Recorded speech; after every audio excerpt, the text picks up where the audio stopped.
terceira parte da história de Abraão. Terceiro período, para além da morte. Gênesis capítulo 22 a 25 até o versículo 11 do capítulo 25. Portanto, fizeste essa menção. Depois dessas coisas, o homem da fé havia sido forjado por Deus. Deus havia julgado as velhas raízes e eliminado os seus rebentos. Vai agora prová-lo. Vai fazer com que se mostre o valor do trabalho operado nele.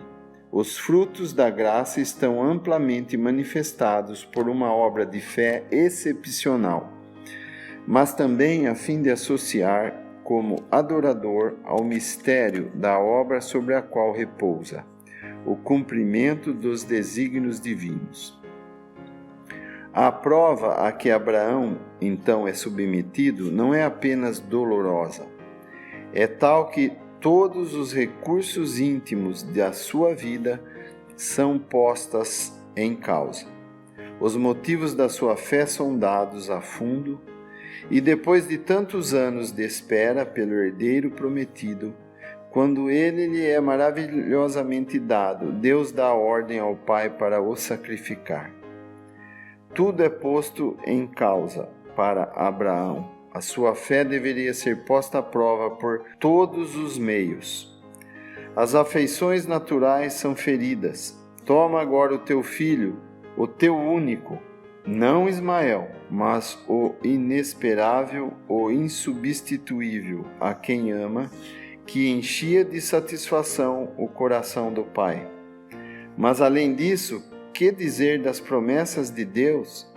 Isaque, aquele de quem havia sido dito, em Isaque será chamada a tua descendência.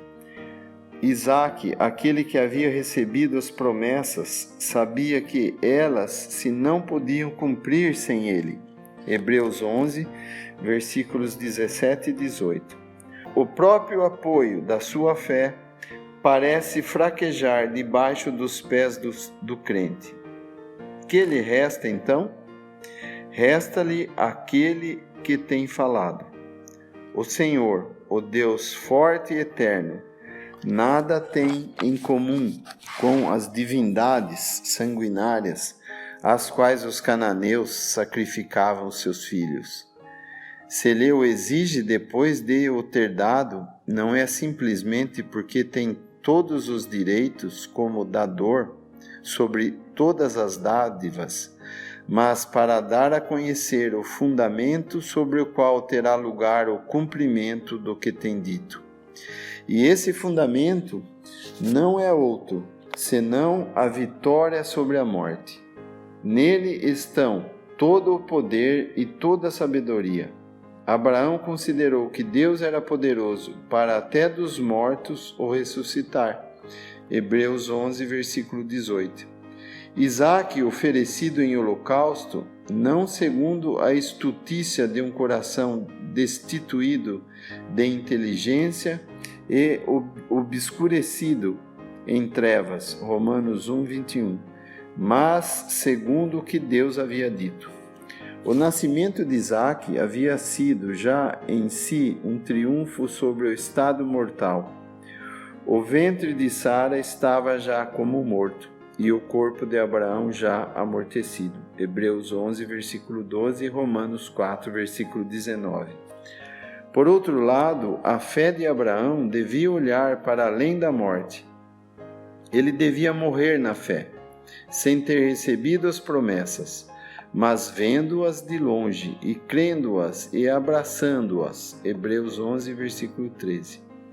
A morte não podia evitar que as promessas se cumprissem em favor da sua semente, mas agora tratava-se de dizer se a morte podia, aplicando-a ao próprio objeto das promessas, anulá-las. De outra maneira, a semente poderia perecer? A fé imediatamente responde: não. Há a ressurreição, um poder operando vitoriosamente quando a morte tem feito a sua obra. E esse é a sobreexcelente grandeza do poder de Deus. Efésios 1, versículos 19 e 20. competia a Deus gloriar-se nisso. A fé, essa adora. Para Abraão, oferecer Isaque é adorar. Então, estando ambos juntos, ele podia dizer a seu filho: Deus proverá para si o herdeiro para o holocausto. Estando ele próprio persuadido de que Isaque era esse cordeiro e que devia imolá-lo. De modo que, ao momento em que o seu braço armado do cutelo se levanta, ele é detido pela voz do anjo do Senhor, dizendo: Agora sei que temes a Deus e não me negaste o teu filho, o teu único. Deus verifica a prova da fé. Recebe, por assim dizer, da mão de Abraão o seu filho sacrificado. E Abraão recebe-o da mão de Deus como ressuscitado em figura. Abraão havia feito em figura o que Deus tinha feito em realidade a respeito de seu próprio filho. Abraão foi também mais longe que era permitido a um homem ir, aonde ninguém jamais chegou. Experimentou tudo que um coração humano podia experimentar daquilo que em infinita medida Deus experimentou quando não poupou o seu próprio filho, antes o entregou por nós todos. Não podia existir um ponto mais elevado de comunhão com Deus, mesmo se Abraão não pudesse ter plena consciência disso. Eis o significado do altar de Moriá, o quarto e último dos altares de Abraão, de que a Escritura faz expressamente menção. Os outros 3 não teriam sido possíveis, não teriam tido nem sentido nem base se esse altar não pudesse ter sido erigido. E na realidade, não teria havido nunca nem chamada nem promessas, nada das relações entre o Senhor e Abraão. E sem a cruz do Calvário, nenhum descendente de Abraão se teria jamais aproximado de Deus. Não teria havido jamais crentes na terra. O herdeiro morto é ressuscitado em figura. A promessa é renovada ainda uma vez, e como sempre, aumentada.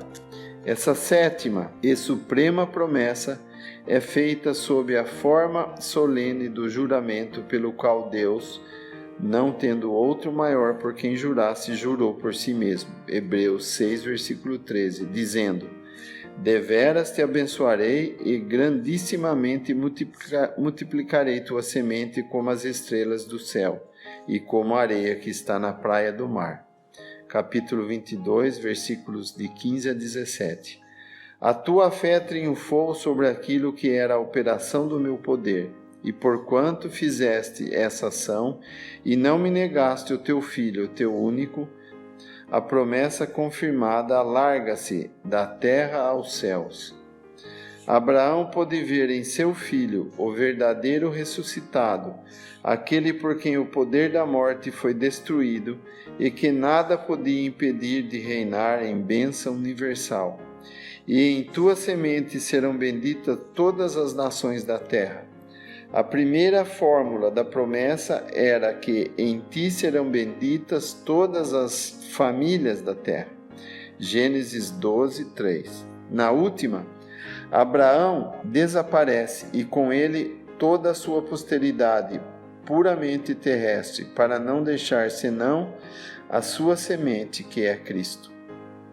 Na verdade, Abraão podia exultar de alegria por ver o dia de Cristo. João 8, versículo 56.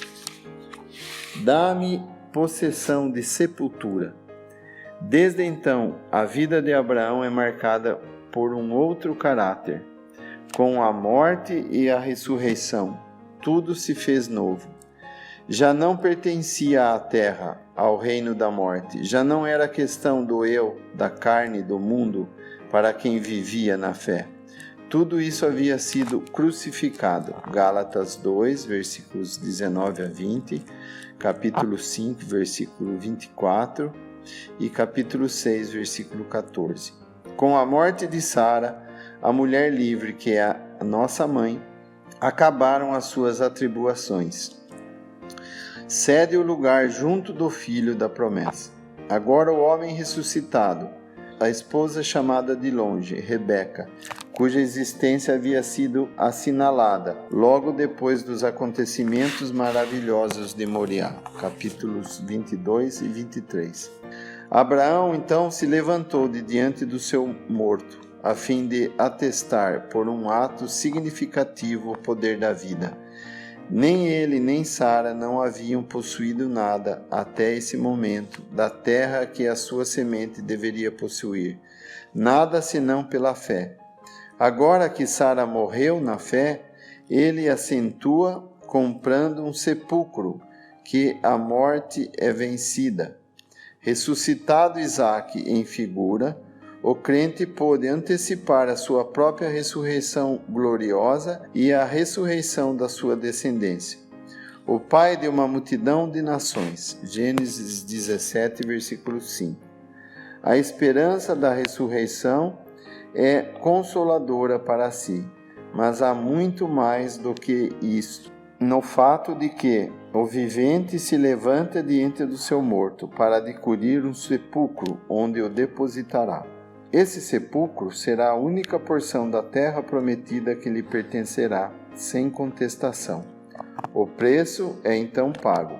Ele pertence-lhe. É o lugar onde Sara ressuscitará, e ele com ela, e os outros patriarcas. É ali a sua morada. Antecipa, por assim dizer, a ressurreição da qual a sua alma já experimenta o poder. Nem o mundo, nem o príncipe desse mundo podiam discutir sobre a fé. A certeza das coisas que se esperam, fruição da bem-aventurança, realidade da ressurreição dentre os mortos.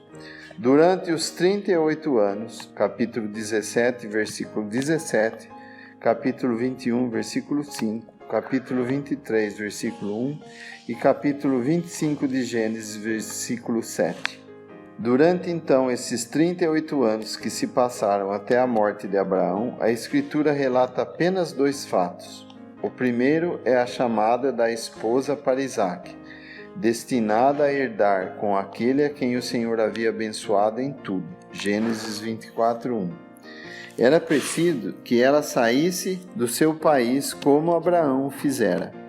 Não era conveniente que Isaque para lá voltasse. Gênesis 24, versículos 6 e 7. O segundo é que os direitos do Filho único, morto e ressuscitado, são cuidadosamente garantidos quanto aos outros filhos, os filhos de Quetura e das concubinas, capítulo 25, versículo 1 a 6. Eles não serão defraudados, assim como no porvir as nações serão abençoadas na semente de Abraão. Salmo 47, versículo 9. E Ismael usufrui ricamente da sua parte distinta. Mas todos são mandados para fora do país da promessa. Abraão deu tudo o que tinha. Capítulo 25, versículo 5. Isaque fica o herdeiro de tudo, em vista da semente que é Cristo. Não nos sentimos, nós, felizes com o pensamento de que todas as bênçãos mileniais serão subordinadas à sua glória? Ele será ungido como rei em Sião, e todas as nações servirão ao Senhor com temor e se regozijarão com tremor. Salmo 2, versículos 6 e 11. Longe de contestarem o seu poder, farão realçar o estado do seu reino. E Abraão expirou e morreu em boa velhice, velho e farto de dias, e foi congregado ao seu povo. E sepultaram-no Isaque e Ismael, seus filhos, na cova de Macpela, no campo, que Abraão havia comprado aos filhos de Et. Ali está sepultado Abraão e Sara, sua mulher. E aconteceu depois da morte de Abraão que Deus abençoou a Isaque, seu filho. Capítulo 25, versículos 8 a 11. Falando a Isaque, o Senhor intitula-se, como o fará tantas vezes depois, o Deus de Abraão. Capítulo 26, versículo 24. Ele diz: não temas, porque eu sou contigo. E se sois de Cristo, dirá o apóstolo, Então sois descendência de Abraão e herdeiros conforme a promessa. Gálatas 3:29. Sim, co-herdeiros de Cristo. Felizes todos os que são assim da fé. São benditos com o crente Abraão, seu pai.